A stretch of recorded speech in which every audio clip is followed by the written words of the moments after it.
What we now need to do is create a web form. This is the form where they enter their name and email address that we add to our website to collect their details. Okay, so if I come up here, I click on web forms. Okay, and create a new web form. And one of the nice things about Aweber is they have lots of existing web forms that you can use. Okay, now in a later video we'll have a look at some of these web forms, and I'll show you how to edit them and even create your own. Okay, but for now we're just going to choose a very simple one. I might use this one. This is nice and simple, but let's just have a quick look. Basic, actually that's the one we'll use. I'll click on basic.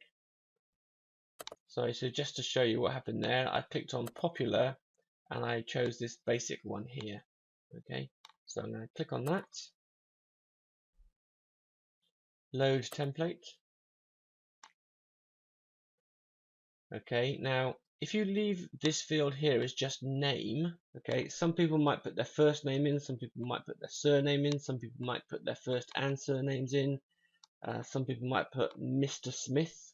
Okay, now that causes problems because when you are sending emails to people, you can use the information that they enter in this field to automatically appear in your email. So your email can say, "Dear Martin," etc. Or the subject line of your email can say, "Martin, have a look at this," or something like that. Now, so if you leave this as name and they enter their first name and their surname, then it gets a bit more cumbersome to try and use that information. Okay, so I always put in here first name. Okay, so I would just put in here first name. Okay, so all we're going to ask them to do is enter their first name and their email. Okay, now we can actually design these web forms exactly how we want them to appear. We can make them much more interesting, have a lot more text on them and graphics and so forth, but the important thing is just to get a web form on our website. So we're going to keep the basic one, okay, and we're just going to use this one. I'm going to close that because it's in the way. Okay, so we click Save Web Form and we click Go to Step 2.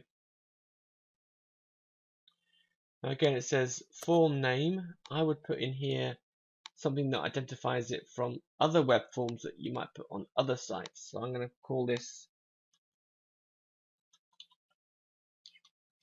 How to Make Money on the Internet TV. Again, you can integrate this with Facebook, but we're going to ignore that for now. Now what happens is when they enter their email address and press submit, they are taken to a thank you page that tells them that they need to go and look at their email to find the confirmation email. Now you can actually create your own thank you page.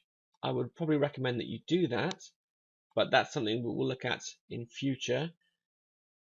Aweber does provide you with some default thank you pages that you can use. Okay, so there's the basic version here, and we can click preview.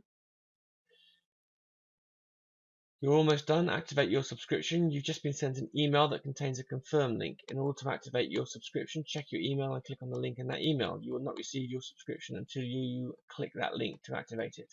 If you don't see that email in your inbox shortly, fill out the form again to have another copy of it sent to you.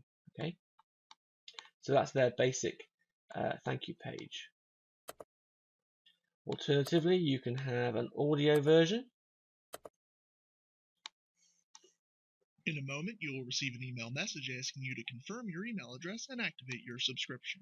Please check your email inbox. Which basically just reads out the text. You can have a video version.